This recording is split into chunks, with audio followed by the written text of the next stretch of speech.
I wonder if we could just start by me giving you the opportunity, in a sense, to introduce yourself to the students and a little bit about your background and what led you to go to law school, and then I'm going to ask you, of course, about Atlanta Legal Aid and that experience. But just about where you grew up and that kind of thing, and introduce yourself to the students. I'm a military brat. My father was in the Air Force, and I grew up all over the place. I was born in California. We lived in Great Britain for a while, 2 years here, 3 years there, my whole life, basically all over, mostly in the southeastern United States. And I've got 4 sisters. I think that it affected us all very differently. I think I'm sort of more outgoing and open to meeting new people and being the new person in the room and not letting that intimidate me. I've got siblings who sort of are very shy, and I think sort of hated the way that we grew up. But what it did for me is to make me sort of more open to the possibilities that the world had to offer, I think, and I would have been happy doing a lot of different things. I don't think that I'm one of those people who, if I hadn't been a lawyer, life never would have been right for me. And there's a certain freedom in that, frankly. If you, all your life, I've met people since who, all their lives, they wanted to be a judge, for instance. And it's kind of like, how do you decide that? You're a child and you want to be a judge? And it just doesn't make sense to me. You don't even really know what judges do. And some of them have become very unhappy because that dream isn't necessarily as easy to achieve as they thought it was going to be. But I went to law school. I was, let's see. I found myself senior year of college in the 70s, where I wasn't sure what I wanted to do. And I'd majored in political science and English, like, half the world, I guess, who ends up in law school. And sort of looked around and said, well, maybe you should have gotten a teaching degree. Who knows what in the world you can possibly do with this. And I have got to say that it was the good guidance counselors, or whatever they call them in college. But there was a dean. I was at Duke University. There was a dean, Gerald Wilson. And I sort of sat up in his office one day and said, I don't know, what do I want to do? So the whole leaving school and getting a job thing was what was on my mind. And he suggested that I apply to law school. My family was in Las Vegas, back west at the time, and I was east in college. And I thought about going to law school in California and said, well, maybe I can get California residency somehow and we can afford it. But found a scholarship to Vanderbilt, which is where I ended up. I knew nothing I thought Vanderbilt was in New York, in fact. I had no idea even where it was. So I truly went because I got some money to go. And it's one of the things in looking back, you don't realize how lucky you are when you're a kid, I guess. Because I know that there are people in this room who are probably spending tens of thousands of dollars to become lawyers. And, in some sense, this whole law school thing is a gamble. And you don't know what you're going to end up doing or what your opportunities are going to end up being like, or whether you're going to like practicing law. And the freedom that, with all these siblings, my parents were trying to put other kids through school. They weren't going to pay for me to go to law school. So the freedom that being able to go and being able to go without spending more of their money gave to me, I think, made me really able to sort of sit back and think about what I wanted to do as a lawyer instead of what I might have to do in order to pay back student loans. So it was a different time. I don't know what I think of modern time. I don't think it's right that, in order to get an education, you should have to go into so much debt, but that's apparently where we are. And I, in a sense, feel bad for students today because you don't have the freedom that coming out of law school debt-free would give you to do something that you want to do as opposed to something that you feel like you've got to do in order to pay back the bills that you owe. So that is my story. I'm fortunately, or unfortunately, whatever, a child of the 70s who probably wouldn't have gone to law school but for getting some money to go. But feel like I luckily stumbled on something that I love, a profession that I'm proud of, and I do things that I enjoy most days. Well, as a child, I doubt you thought that when I grow up, I want to be general counsel for a state bar. Not at all. Even as a lawyer, I had no idea of sort of what the state bar did or that whole function at all. And in fact, when I went to interview for the job at the bar, I had to ask somebody, what do they do? Never really had dealt with them at all. All right, and we're going to have a chance to get into that, what you do now as general counsel, but I want to go back for a minute to, do I remember correctly, you started your career at Atlanta Legal Aid? That's exactly right. Could you tell us a little bit about how that happened and how you took that direction, and then a little bit about that experience? The students have been talking last week about pro bono, and Phil Bond from Georgia Legal Services has been here, and so they have a little bit of background about that, but if you could talk about your decision and your experience, I think that'd be helpful. Well, that is, when I went to law school, I went saying that I wanted to do some sort of civil rights work. I'd heard as a black kid growing up in the late 60s, early 70s, the NAACP's Legal Defense Fund was very instrumental in the civil rights movement. And in the black community, the legal profession, I think, has always been held maybe in higher esteem than it is other places, just for its role in bringing the lawsuits that led to desegregation and all of that. So when I decided to go to law school, thought that, well, this is good. I could work for the NAACP or whatever. And sort of decided at some point that a legal services job is really what I wanted to do. 1982, though, was a year actually very much like the last couple of years. There was a recession. Ronald Reagan was president. Huge budget cuts in the federal government at that level.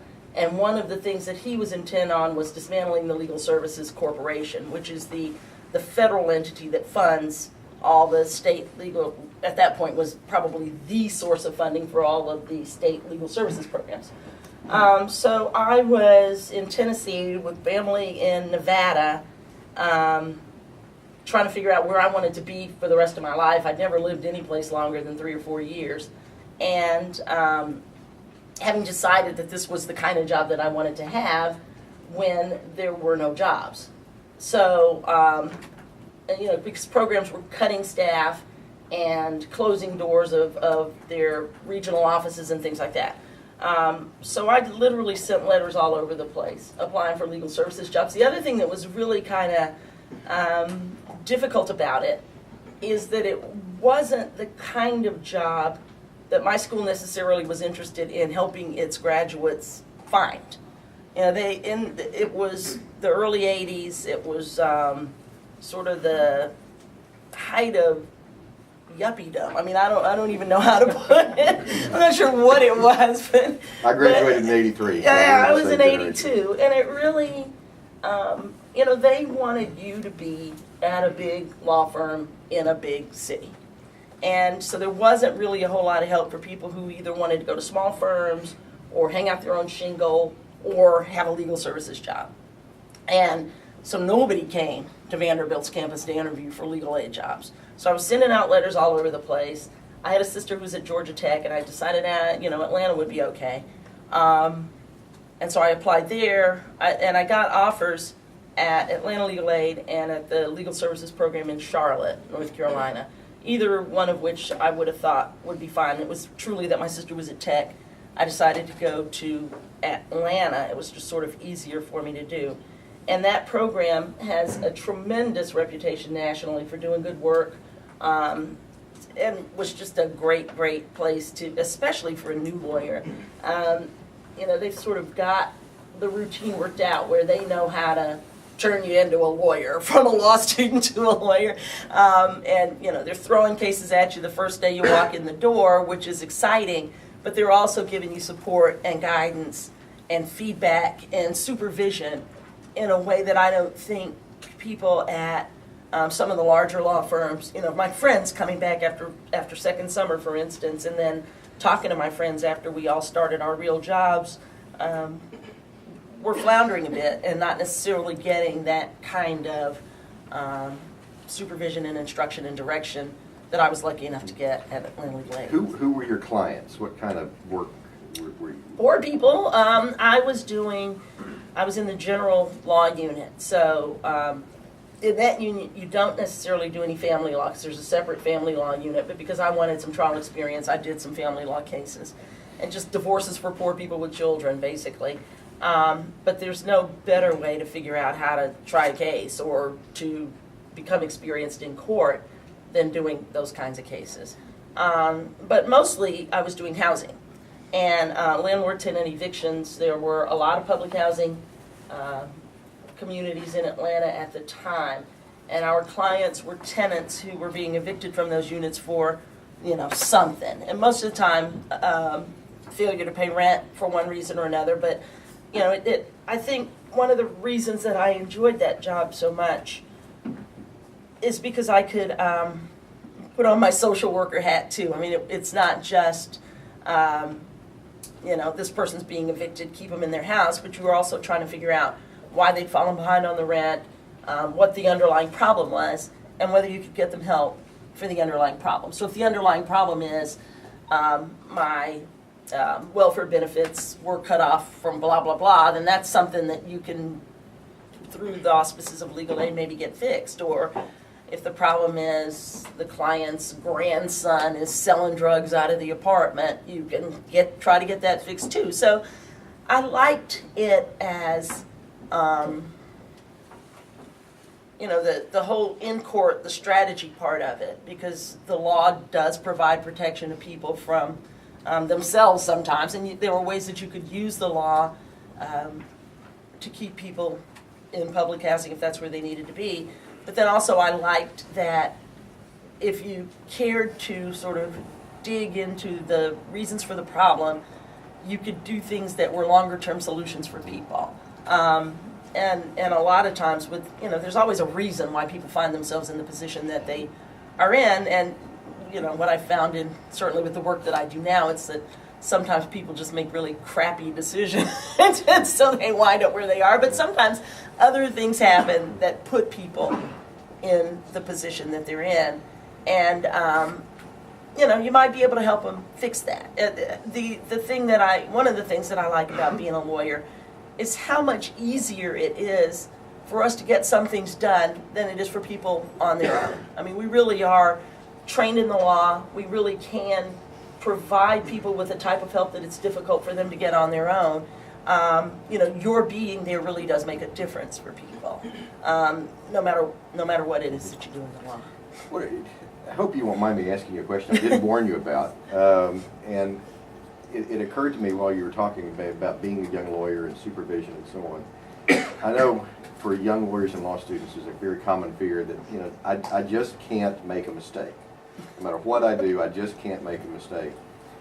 Was there a time when you were at legal aid that you made a mistake that you needed to let people know about it? What do you do when you make a mistake as a lawyer? I think I could tell about mine, but I want to hear about yours. About mine, lawyers make mistakes. I think lawyers are people and they make mistakes, and I think the difference between those of us who continue to practice law and sort of stay out of disciplinary trouble really is how you react to the mistakes that you make. I've made plenty of mistakes as a lawyer, just bad judgment calls.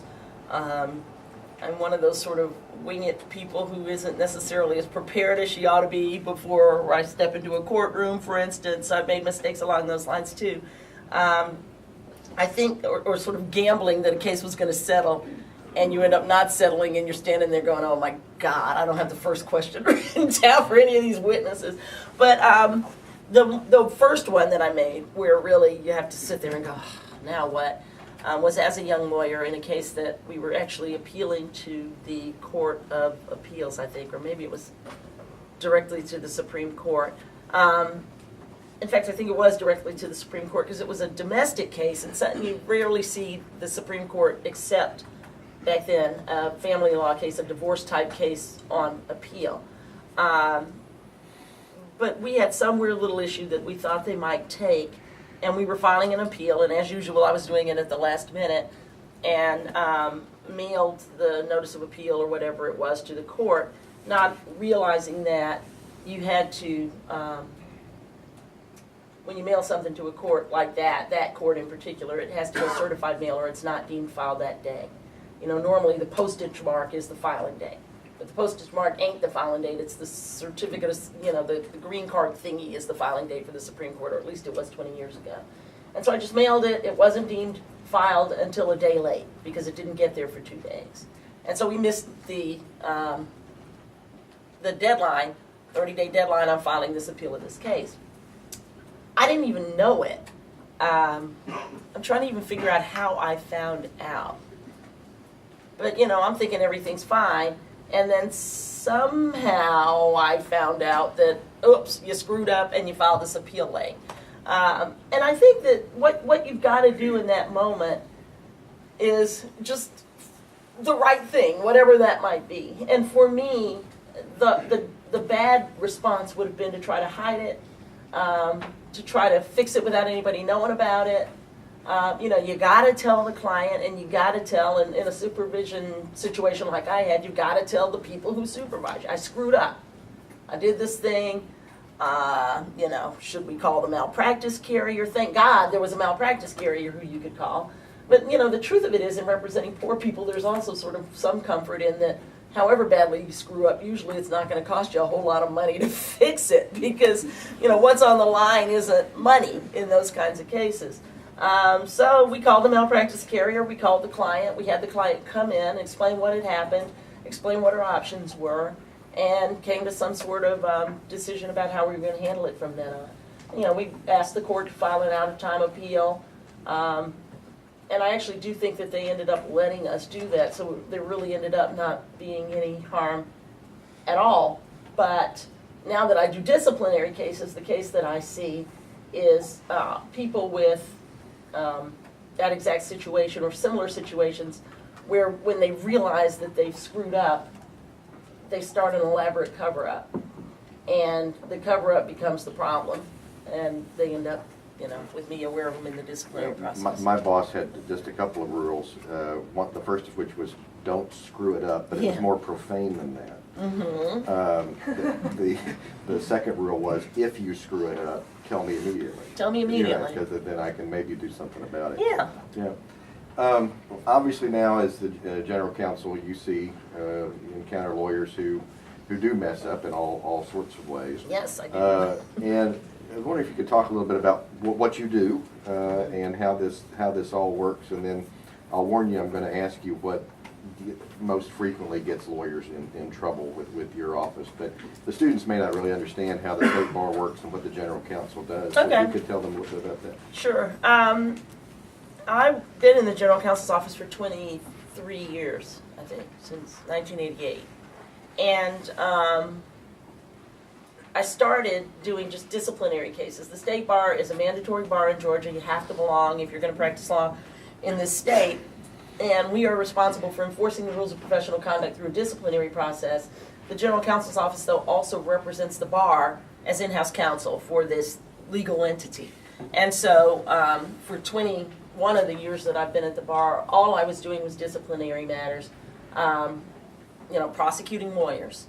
And then I became general counsel a couple of years ago, and I have now added to the disciplinary function the in-house counsel work. So we do insurance and employment, provide legal advice to the Board of Governors and the executive committee of the bar, and just sort of we've got employment matters because we have a staff of almost 80.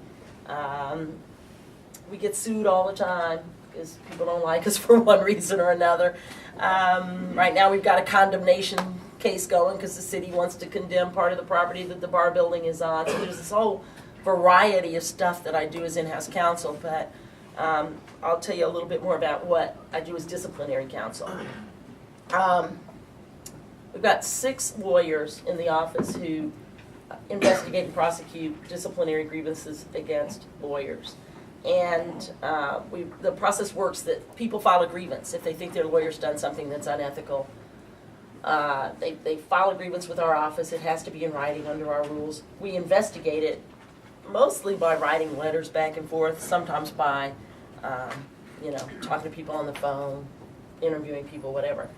And through a process that is probably more cumbersome than it ought to be, we've got this volunteer disciplinary board that the Supreme Court and the bar president sort of have co-appointment authority on. They do a formal investigation. They can subpoena things. They have subpoena power. So we can subpoena bank records if we think the lawyer stolen money. We get a copy of their client file and see if they've abandoned the client. We can get their medical records if they seem to be suffering from an impairment. And the board decides whether it looks like the lawyer's done something that violates the rules of professional conduct.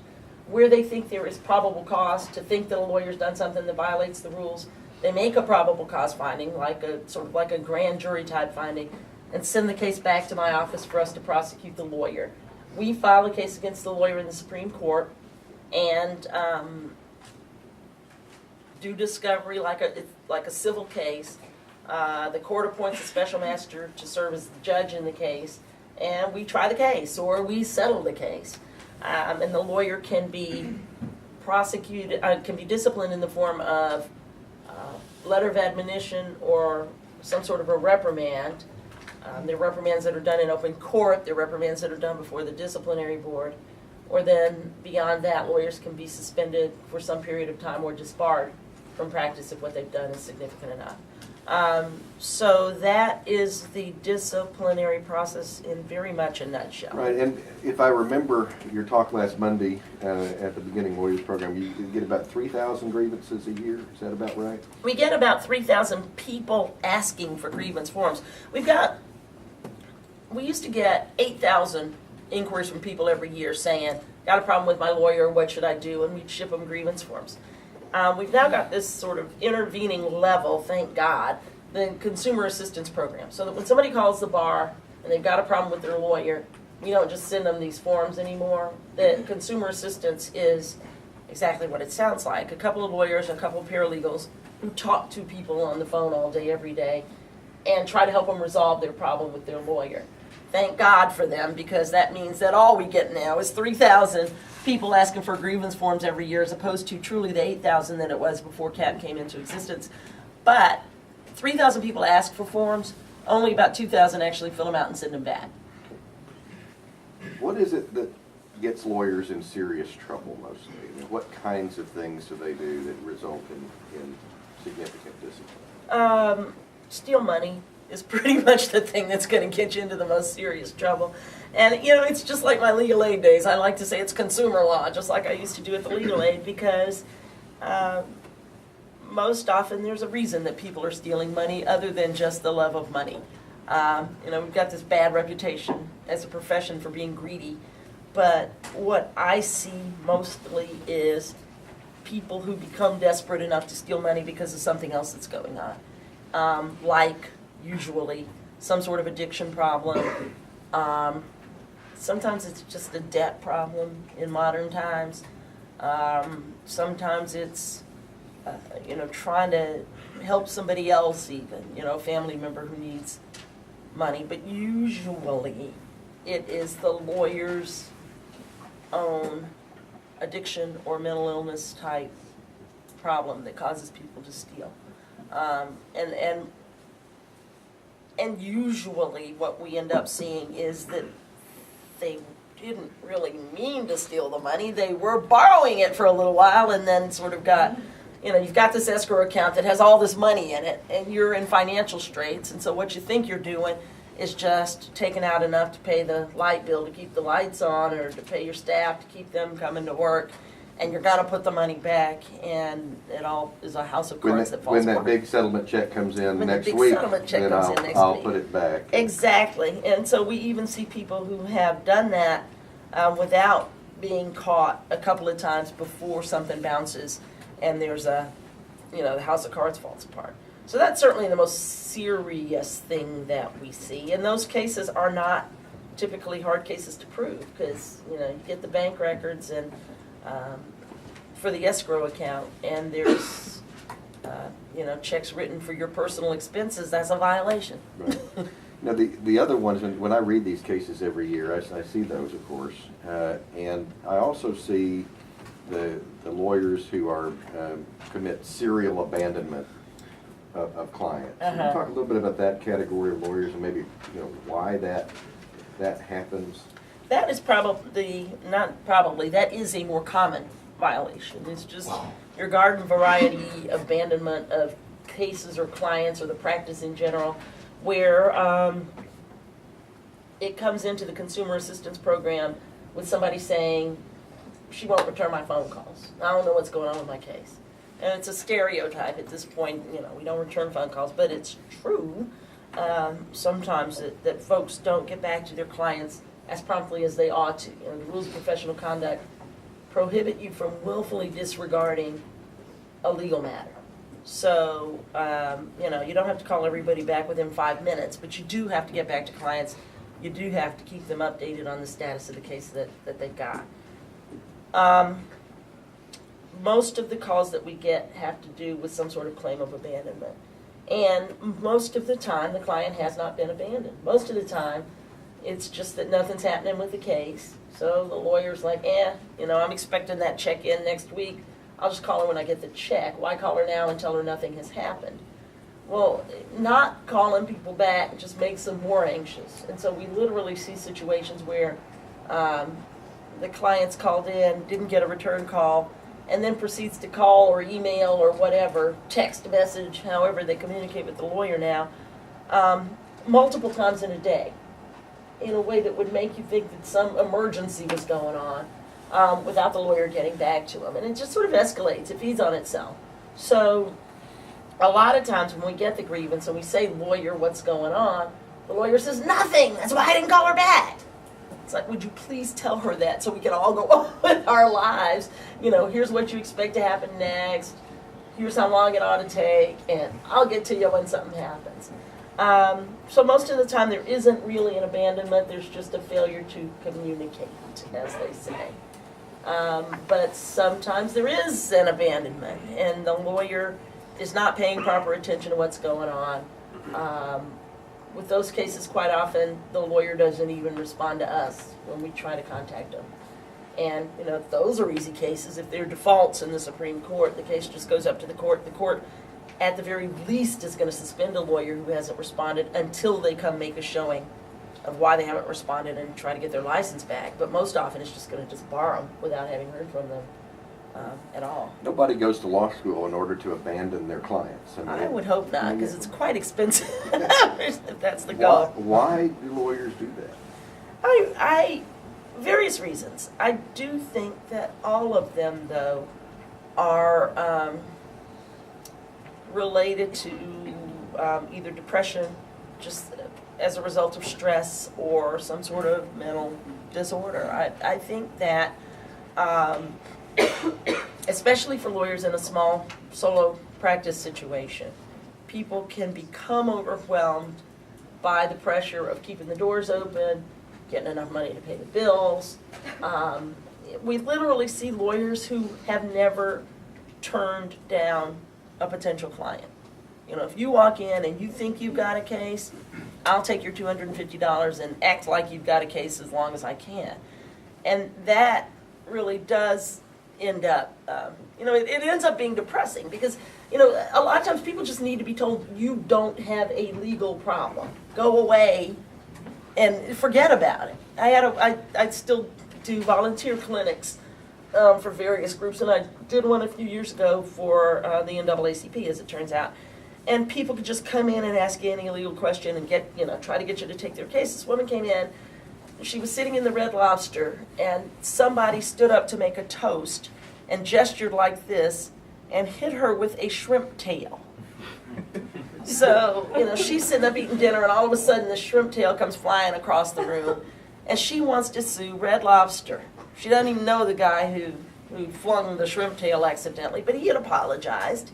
And she's just convinced that she's got this fabulous case against Red Lobster. It's like, lady, no. Negligence perceived. Go home. You don't have a case. I'm not going to even waste any more time talking to you about it. Sadly, I know at least 5 lawyers in the state of Georgia who would have taken that case and said, this is $1 million case. We're going to get some money out of Red Lobster. And that's an extreme example, I hope.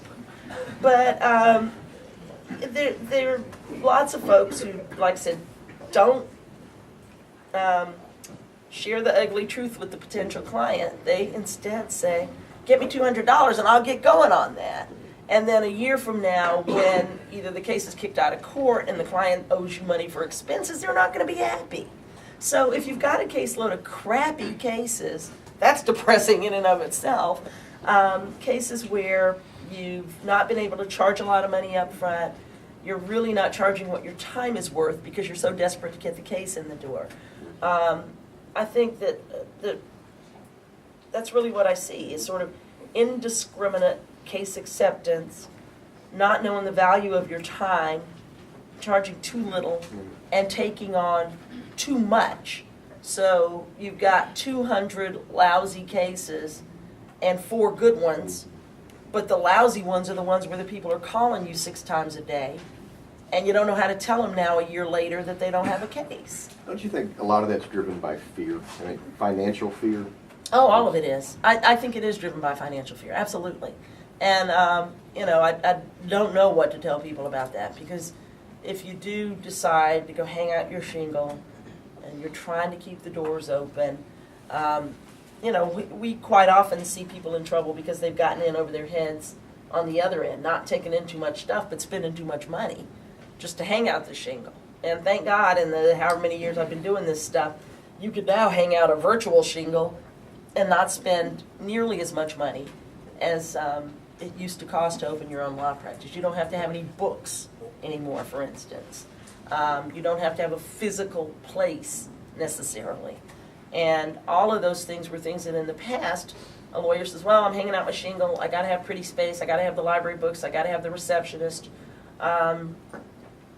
And they were drowning in debt before they got their first client. And that does cause bad decisions about what cases you ought to take and how you deal with the clients. Right. And you mentioned the phenomenon of the abandonment, there being an underlying issue of depression. And the main thing that's associated with depression is chronic stress. Yeah, stress, and quite often it can be financial stress. I like to say that most of the time when we deal with women lawyers, there is some sort of personal problem too. We rarely deal with, it sounds sort of odd, but we rarely deal with women lawyers where there's not a divorce going on, or recently has been a divorce, or the other thing that I noticed at some point in my career was that I've had 3 cases with women lawyers where they had had a child die in the past couple of years. And so they were clearly suffering from depression, and that had clearly driven whatever it was that was going on in their professional life. So personal lives in disarray many, many, many times would be the cause of a professional life going awry. And it all sort of feeds on itself, I think. I told you that Doug Ashworth was here Friday, and he did his backpack professionalism thing. And he has the demonstration with trying to keep 2 balls in your hands, right? Work-life balance, of course. That's the kind of thing you're talking about. Yeah, it's hard. And I do think that, most of the time for the disciplinary process, it's none of our business if you've got personal problems or you're lying in your personal life or whatever. But it's amazing to me how often that does just spill over into the professional life in a way that puts a lawyer in the disciplinary process where, you don't think he'd otherwise be there. Yeah. Well, we've got, 40,000 plus lawyers? 41,000 now, yeah. Okay. And you've got 6 lawyers? Yes.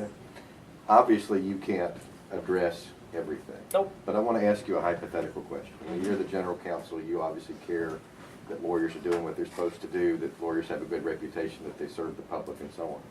If you had the resources to do more, what would you do? What kinds of things would you wish that the State Bar really could address that, given the limit on resources, you're not in a position to address? That's a good question. I don't know. I've never thought about it. I am frustrated about a couple of things right now that go more to educating lawyers and maybe educating the public too about the limits on what my system can do for people. If we're talking about educating people about how to stay out of disciplinary trouble, I think I would talk more to lawyers about looking out for each other. The whole brother's keeper thing I think is very important for a profession like ours where we do get to police ourselves. We don't turn cases over to the state or to the Attorney General's office or somebody like that to investigate and prosecute, and we're about the only profession that is self-policing. And so it's frustrating to me to hear from people. You get the Bar Journal every couple of months, and there are these pages of the disciplinary cases where the Supreme Court has issued orders. And so everybody reads these little case summaries, and I start hearing from all my friends around the state, oh, you finally got so-and-so. I wondered how long he was going to be able to go, stealing money borrowing from Peter to pay Paul or whatever. And you're like, well, yeah, he was in fact stealing, but if you knew this, why didn't you say something? And, we're not a state that has the model rule. The ABA model rules have a rule that requires a lawyer who knows about a violation of the rules of professional conduct on the part of another lawyer to report that to bar authorities. And if you don't report it, then you have violated the rules of professional conduct. So it's a rat rule. If you know about somebody else violating the rules, you have an obligation to report, or you have violated the rules. And other states take that rule very seriously. They prosecute lawyers when they find out, wait a minute, what do you mean everybody in your firm knew you were stealing money or whatever, and nobody turned it in? They'll prosecute the other folks in the firm as well. We don't have that rule in Georgia. And I don't believe, it's like all your life you grew up with the nobody likes a tattletale sort of a thing. The rat rule itself is sort of distasteful to me. But on the other hand, there's so many instances where I see lawyers doing something that is harmful to the public, like stealing money, and other people know, and they just don't feel like getting involved or telling. And so I'm not sure how money could help that problem other than by trying to educate lawyers about, you've got to stand up sometimes and just say, this is wrong. And I'm sorry to report it, but this is wrong. Yeah, I have to tell you, when I speak in other states and we talk about this, when I show them Georgia's rule, it's a little embarrassing. It really is, because it says you should do this, you should report all these things. And at the bottom of it, it says there is no penalty if you don't. Right. Basically. There is no penalty if you don't. And so that means that people don't. It's rare for people to do it. And on the other hand, sometimes people do report conduct and from their perspective, nothing happens. And so they regret doing it. The most common grievance that we see filed by a lawyer against another lawyer is for in-court conduct that happens before a judge, where opposing counsel thinks that somebody's crossed a line in the way that they're presenting their case, or they're behaving unprofessionally, probably more than unethically.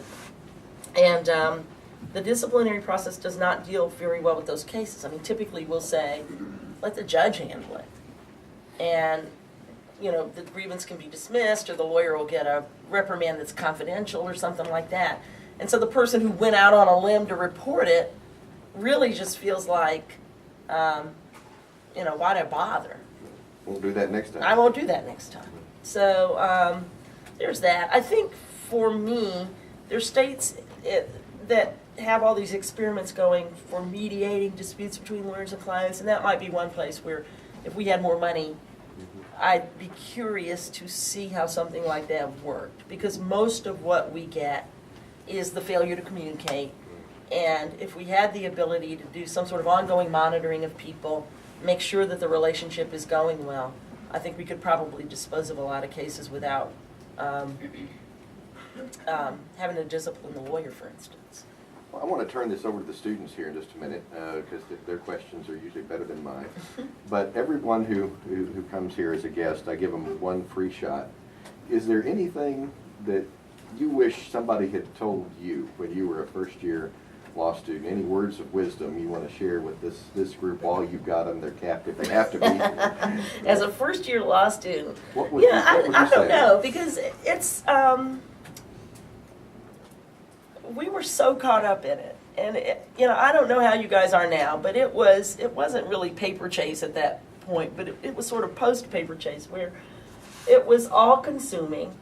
We thought the most important thing in the world was to get one of these jobs that the school wanted us to have at a big law firm, and to make as much money as possible, and I guess to make our school look good that way. I don't know, but and then I just sort of walked around, I think a lot of the times, just terrified. It's like I didn't understand what in the world they were talking about in constitutional law, and I just sit there praying they weren't going to call on me. It's like, please, no. But I think that one of the things that, in hindsight, and you're learning a lot whether you realize it or not, and it's important to know what they're teaching you first year. But there's a lot more to being a lawyer than what you learn in the classroom. And there's a lot more to being a lawyer than getting a job paying as much money as you could possibly consider making. And the people who I know who have stayed in the law are people who made real deliberate choices about how they were going to spend their time every day when they got out of law school. And my best friend, first year, my best friend in law school, ended up being number 3 in the class. She took this job at Cadwalader, Wickersham and Taft on Wall Street in New York, making $64,000 a year. And I'll never forget that because I was making $13,700 at Legal Aid. But who's counting? Yeah, but I'm sure I'll forget it someday. But she was miserable. You know, she'd go to work, she'd get home at 7 o'clock every night. She's not a lawyer anymore. She quit practice after 4 years. And she cannot believe that I enjoyed as much as I do and that I'm in the position that I'm in right now. And, you know, it's just sort of a shame. I know particularly a lot of women who are no longer practicing, who came out of school with me, who would have been great lawyers if they had found something that they liked to do. But they sort of put themselves in a position where they were doing what they thought they should do, or they were doing what paid them the most, and they never really found a place where they were happy as lawyers. And so they looked for the first opportunity that they could to leave the practice and go do something else. And I think it's a horrible shame, particularly when you're paying all this money to be here, to not find something that satisfies you and where you think you're making a difference.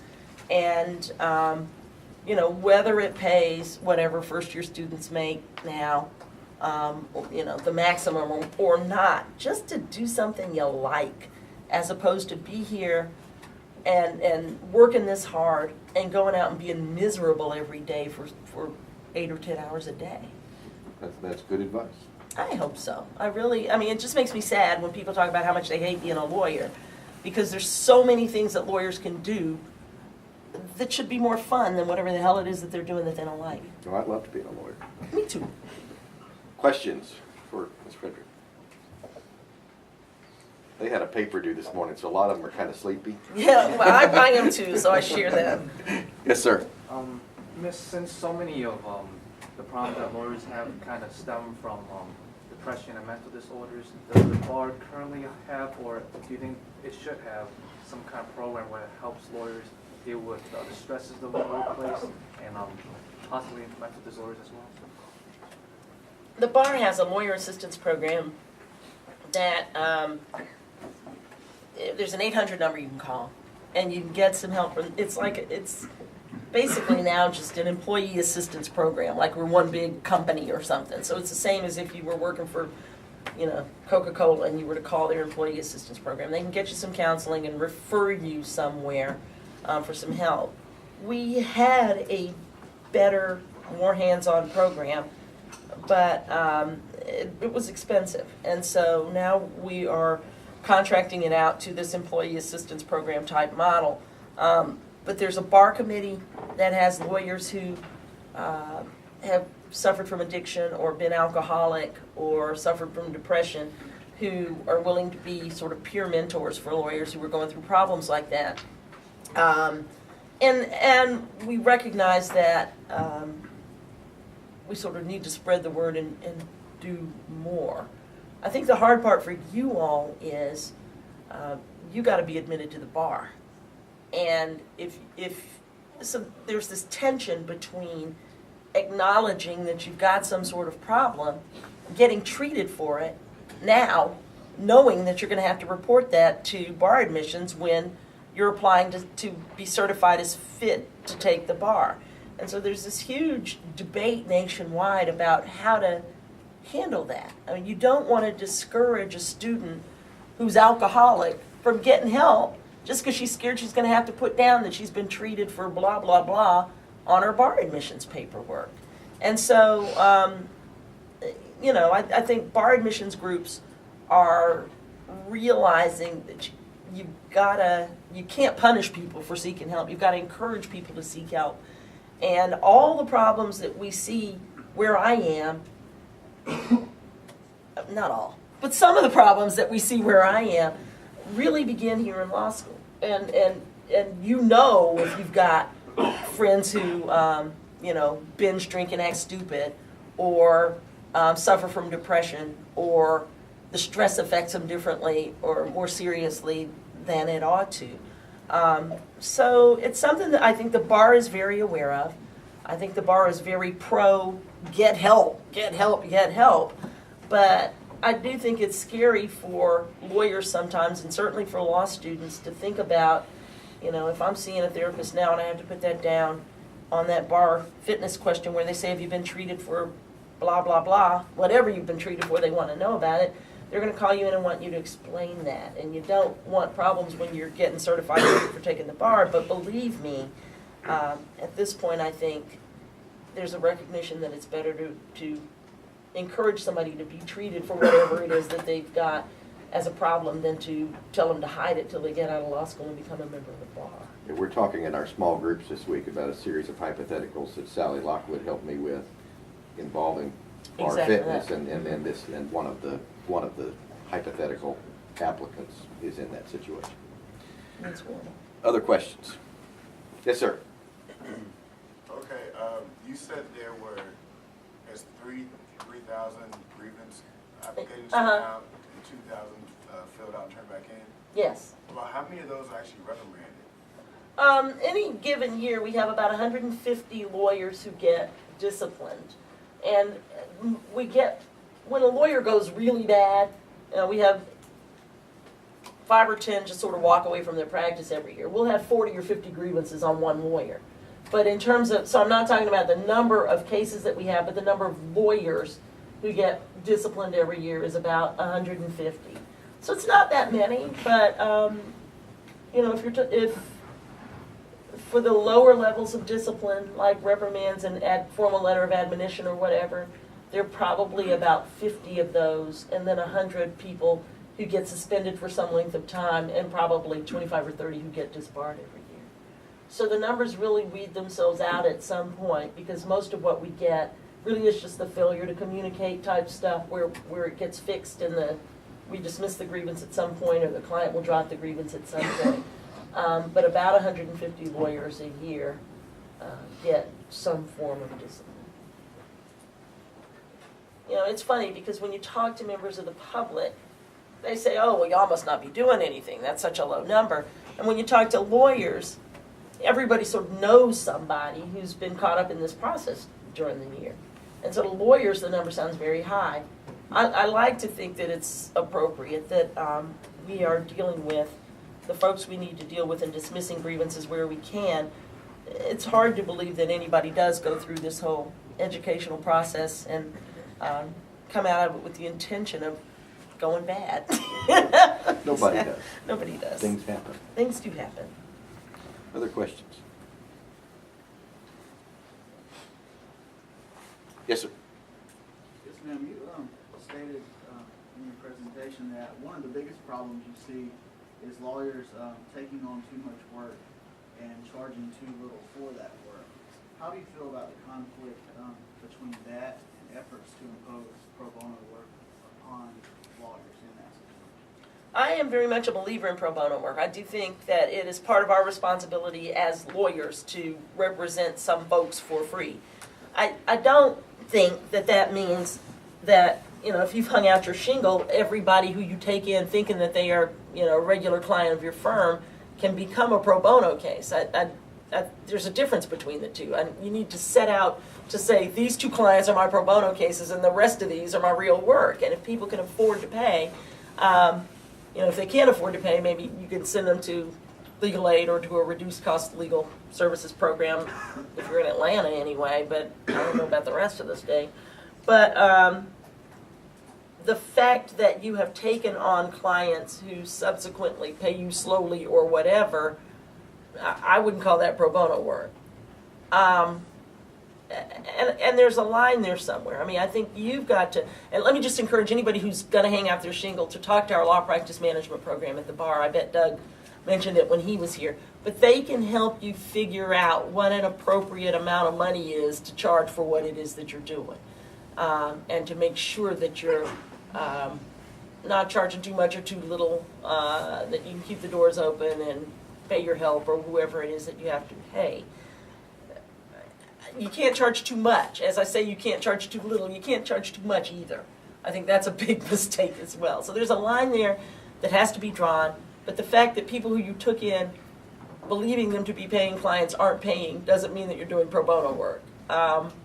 So I'm not sure if that answers his question. Well, the context of the question is that in our discussion groups last week, one of the things we talked about was an extremely hypothetical proposal that the bar would mandate a certain amount of pro bono as opposed to simply encourage it. Yeah, yeah.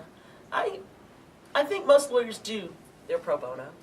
I don't like it, and you know, people say this all the time. Oh, I do my pro bono, but I didn't know, you know, that I was doing pro bono when I was doing it. It's just people who haven't paid me. I think pro bono is supposed to be a little bit different from that, because you're going to try to get paid from these people who owe you the money, and that can be fairly unpleasant for them as well as for you. Yeah. Other questions? Here's one. Yes, sir. You said that one of the main things you see lawyers getting in trouble with is stealing money from escrow accounts and things like that. Do you think that with the rising cost of law school tuition and things like that, and you have lawyers who are coming out with more and more debt, do you have seen or will see an increase in cases such as that over the next several years? I hope not. I'm trying to think about new lawyer cases. You know, I told one at Bridge the Gap, we've had one where a woman who was literally 3 months licensed was charging $500 and something an hour for some case that she was trying to do. Had no idea what she was doing, screwed the case up, and that's how it got to us. You know, the saddest part is that the person had agreed to pay that rate. It was just that she didn't know what she was doing that caused them to file the grievance when basically she committed malpractice. But I don't think that I have really seen any kind of corollary between law school debt and theft problems, certainly. And I don't know that we will. I mean, I do think most lawyers are honest and scared to death of losing their license. And that one's just such an act of desperation that, you know. Well, you got to understand how easy it is to prove those cases. I mean, the bank is Yeah. required to report to the bar when there's an overdraft of the escrow account. I mean, there's no investigation necessary. So, Subpoena the bank records. Here you go, Your Honor. And we're done with the case. It is an easy case to prove. But yeah, I don't know. Can you bankrupt student loans anymore? no. I don't think so. Not that anybody in here has thought about it. No. But we do see lawyers in bankruptcy sometimes. I mean, it's not a violation of the rules of professional conduct to declare bankruptcy. And we don't bring a case against a lawyer just for declaring bankruptcy.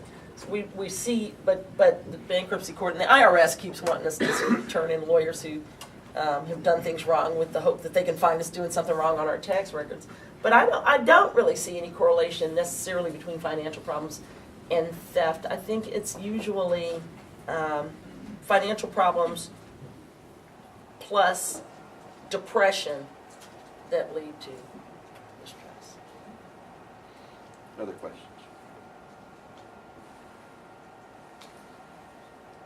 Well, join me in thanking Paula.